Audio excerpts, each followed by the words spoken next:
இந்த ஆந்தாலஜிகளோட டைட்டிலை கேட்கும்போது எனக்கு இந்த ஓகே ஓகேல வர காமெடி தான் ஞாபகம் வந்துச்சு.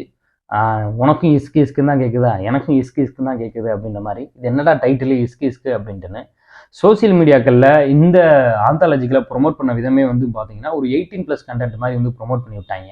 எதுக்கு அப்படி பண்ணாங்கன்னு தெரியல. ஒருவேளை வந்து கில்மாவா போட்டாவது போய் பாருங்கடா இதை அப்படின்றக்கா போட்டாங்களா என்னன்னு தெரியல. ஆனால் ரொம்ப வந்து ஒரு இன்டெலெக்சுவலான ஒரு விஷயத்த பேசக்கூடிய ஒரு ஆந்தாலஜிகள். இதில் ஃபர்ஸ்ட் வந்த ஆந்தாலஜிகள் தான் எனக்கு ரொம்ப பிடிச்சிருந்துச்சு. ஏன்னா அது ஒன்று தான் வந்து ரொம்ப டீசெண்டாக ப்ளே பண்ண மாதிரி இருந்துச்சு. மிச்சது எல்லாமே வந்து ரொம்ப வலிஞ்சு அந்த விஷயத்த சொல்லியே ஆகணும் அப்படின்றக்கா சொல்கிற மாதிரி இருந்துச்சு. இப்போ ஃபர்ஸ்ட் ஆந்தாலஜிகள் என்ன அப்படின்னு பார்த்தீங்கன்னா செக்ஸ் எஜுகேஷனை பற்றி பேசக்கூடிய ஒரு ஆந்தாலஜிகளே. ஒரு டீச்சர் இருக்காங்க, ஸ்டூடெண்ட்ஸுக்கு வந்துட்டு செக்ஸ் எஜுகேஷனை பற்றி பேசுறதுக்கு சங்கடப்படுறாங்க. அவங்க எப்படி வந்து செக்ஸ் எஜுகேஷனை ஸ்டூடெண்ட்ஸுக்கு சொல்லி கொடுத்தாங்க அப்படின்றது அந்த ஃபர்ஸ்ட் ஆந்தாலஜிகள். அது ரொம்ப அழகா நெறிவு சொல்லிவோட இல்லாமல் செறிவோட வந்து அந்த விஷயத்தை வந்து பேசியிருந்தாங்க. அது நல்லா இருந்துச்சு. செகண்ட் இருக்கக்கூடிய ஆந்தாலஜிகள் என்ன அப்படின்னு பார்த்தீங்கன்னா அது வந்து ஒரு ஹஸ்பண்ட் அண்ட் ஒய்ஃப் இருக்காங்க. ஒரு குழந்தை பிறந்ததுக்கப்புறம் அவங்களுக்கு இடையில இருக்கக்கூடிய ஒரு செக்ஸ், ஒரு உடல் உறவு, அந்த உடல் சார்ந்த விஷயங்கள்ல என்ன மாதிரி எதிர்பார்ப்புகள் இருக்கு அப்படின்ற விஷயத்த வந்துட்டு ஒரு வேற விதமான ஒரு கண்ணோட்டத்தில் ஒரு டிப்பிக்கலான ஒரு டைப்ல வந்து பேசுறதுக்காக ட்ரை பண்ணியிருந்தாங்க. ஆனால் கடைசியில் வந்து பார்த்தீங்கன்னா ரொம்ப வலிஞ்சு அதை சொன்ன மாதிரி ஆகிப்போச்சு. அது வந்து எனக்கு வந்து பார்த்தீங்கன்னா என்னடா இது எதுக்கு இந்த மாதிரி சொல்லியிருக்கணும், இன்னும் கொஞ்சம் அதை வந்து நேரடியாகவே ஒரு கான்வர்சேஷனாகவே பண்ணியிருக்கலாமோ, எதுக்கு இந்த மாதிரி ட்விஸ்ட் டேன்லாம் வச்சு பண்ணணும், அது அப்படி இது வந்து அப்படி பேச வேண்டிய விஷயம் கிடையாது அப்படின்ற மாதிரி எனக்கு வந்து தோணுச்சு. அதை நேரடியாகவே பேசியிருந்துக்கலாம், மூஞ்சில் அடிச்ச மாதிரி. மூணாவது ஆந்தாலஜிகள் வந்து பார்த்தீங்கன்னா இன்னைக்கு ரொம்ப ரொம்ப ஒரு முக்கியமான ஒரு ஆந்தாலஜிகள் அப்படி நான் வந்து பார்க்குறேன்.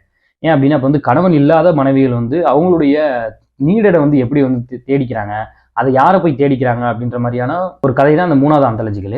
அது ரொம்ப முக்கியமான ஒரு விஷயமா நான் பார்த்தது என்ன அப்படின்னு பார்த்தீங்கன்னா அந்த ஆந்தாலஜிகளில் வந்துட்டு அவங்க யாரை தேடி போகிறாங்க, தன்னுடைய பள்ளி பருவ காலங்களை தேடி போகிறாங்க. அவங்க அங்கே போய் வந்து அவங்களோட தேவையில நீடை வந்து பூர்த்தி செஞ்சுக்கிறாங்க.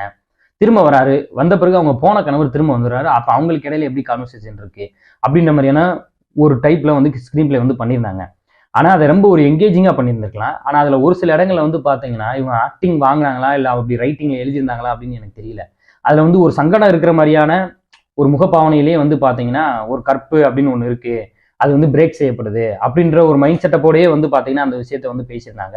ஆனால் அங்கே அது பேச வேண்டிய விஷயம் அது கிடையவே கிடையாது. அங்கே வந்து ஒரு பெரிய படபடப்பும் ஒரு பதட்டமும், அங்கே வந்து ஒரு பெண்ணுடைய ஒரு சூழலும், அவங்களுடைய உடல் தேவை என்ன அப்படின்ற விஷயத்த வந்து ஒரு பெண்ணுக்கான ஒரு சூழல் இருந்து பேசியிருக்குமே தவிர ஒரு ஒரு சொசைட்டியோட ஒரு பொதுபத்தியோட அணுகின மாதிரி இருந்துச்சு எனக்கு. கடைசியில வந்து அதை ரொம்ப வளைஞ்சு ஒரு சீன் வச்சு அவர் வந்து அதுக்கு ஒன்று பேசி இதுக்கு ஒன்று பேசி ஒரு டிராமா ஒன்று பண்றாங்க.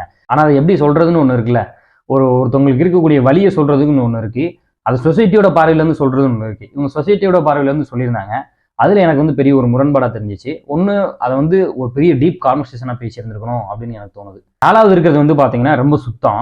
எனக்கு அதில் வந்து அவங்க 2 பேருக்கு மட்டுமான விஷயத்த மட்டுமே தான் பேசியிருக்கணும். இவங்க அதுக்கு ஒரு இக்கு வேற வச்சு பேசுகிறாங்க. ஒரு பையன் இருக்கான், அவன் வந்து ஐஏஎஸ் படிச்சுட்டு இருக்கான்.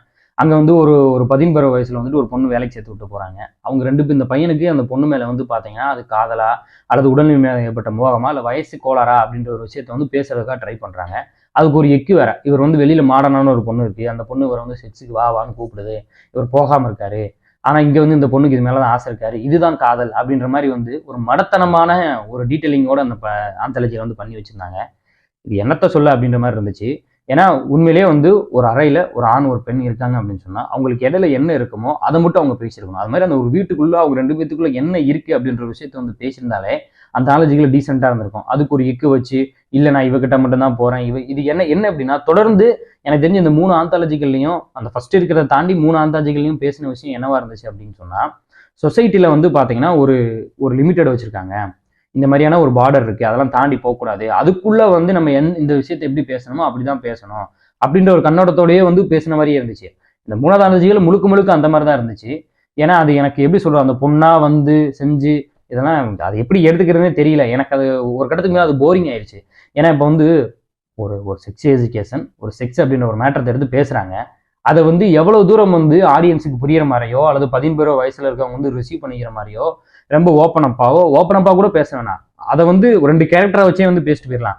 இந்த மாதிரியான ஒரு சப்பக்கட்டு கட்டி அந்த சொசைட்டிக்குன்னு வந்து வலிஞ்சு சொல்லக்கூடிய சில விஷயங்களை வந்துட்டு, ஏன்னா நிறைய பேர் வந்து பாத்தீங்கன்னா ஒரு விஷயத்த வந்து ஓப்பனாவே வந்து சொல்லவே மாட்டாங்க. இப்போ லவ் அப்படின்னு ஒரு விஷயம் ஒன்று இருக்குன்னு சொன்னா அது என்ன அப்படின்றத விஷயம் அந்த ஒரு பையன் கிட்ட அந்த ஏஜ்ல இருக்க பசங்க கிட்ட பேசிட்டோம் அப்படின்னு சொன்னாலே அது முடிஞ்சு போச்சு. ஆனா இப்படி பண்ணீங்கன்னா நீங்க வந்து வாழ்க்கையில் எப்படி போவீங்க, அப்படி பண்ணுவீங்க, எப்படி பண்ணுவீங்க இப்படின்ற மாதிரியான ஒரு சொசைட்டில இருந்து சொல்லக்கூடிய ஒரு சில சப்பக்கட்டு விஷயங்களை வச்சுக்கிட்டே பேசிக்கிட்டே இருப்பாங்க. ஓப்பனா அதுக்கான என்ன விஷயமோ அதை பேசிட்டா அவனுடைய விஷனை வந்து எடுத்துருவான். இதை செய்வோம் அதை செய்ய வேணாம் அப்படின்னு. அதுக்கு மீறி செய்யறவன் செஞ்சானா அவனை ஒன்றும் பண்ண முடியாது, ஏன்னா அது அவனுடைய உணர்வு அப்படின்ற ஒரு இடத்துக்கு நம்ம போயிடணும். ஆனா இவங்க எப்படி எடுத்துக்கிறாங்க அப்படின்னா, சொசைட்டிங்க ஒரு கட்டமைப்பு வச்சிருக்கு. அந்த கட்டமைப்புக்குள்ள இந்த பேசக்கூடிய விஷயங்களை எப்படி பேசணும், ஏன்னா இப்போ செக்ஸ் அப்படின்ற வார்த்தை கெட்ட வார்த்தை அப்படின்ற ஒரு சூழல்ல இருக்கும் பொழுது எவ்வளவு தூரம் கான்சியஸா இந்த மாதிரியான ஒரு விஷயங்கள்ல, இந்த மாதிரி ஒரு மீடியம்ல, ஒரு மெயின் ஸ்ட்ரீம் மீடியமோ அல்லது ஒரு ஓடிடி பிளாட்ஃபார்மோ எதுல பேசுறோமோ அங்க ரொம்ப அழகா பேச வேண்டிய ஒரு சூழல் இருக்கு.